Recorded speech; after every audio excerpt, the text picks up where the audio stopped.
Hi guys, today I'll be sharing some information kind of stuff అనమాట.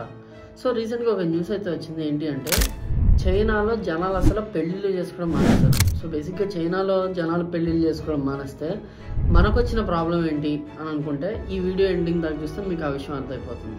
So బేసిక్గా చైనాలో ఎందుకు పెళ్ళిళ్ళు మానేశారు అంటే అక్కడ అన్ఎంప్లాయ్మెంట్ రేట్ అనేది బాగా పెరిగిపోయింది. జనాలు ఎంప్లాయ్మెంట్ వచ్చేదాకా పెళ్లి చేసుకోకుండా ఉండిపోతూ ఉండడం వల్ల బేసిక్గా వాళ్ళ ఏజ్ బారైపోవడం వల్ల పెళ్ళిళ్ళు అనేవి జరగట్లేదు. ఒకవేళ పెళ్ళిళ్ళు జరిగినా కూడా వాళ్ళకి ఫర్టిలిటీ ఇష్యూస్ అనేవి వస్తున్నాయి అనమాట.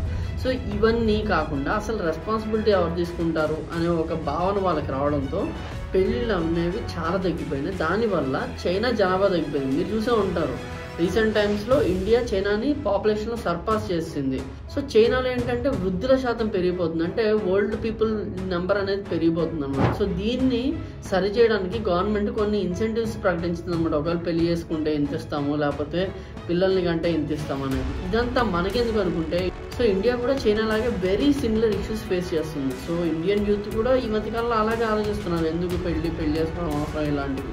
సో అన్ఎంప్లాయ్మెంట్ ఇండైరెక్ట్గా పెళ్లిళ్ళ మీద ఇంపాక్ట్ చూపిస్తుందని చెప్పడానికి ఇది ఒక రీజన్ అన్నమాట. So give your comments on this below and I'm Krishna signing off. Do follow Krishna talks for more.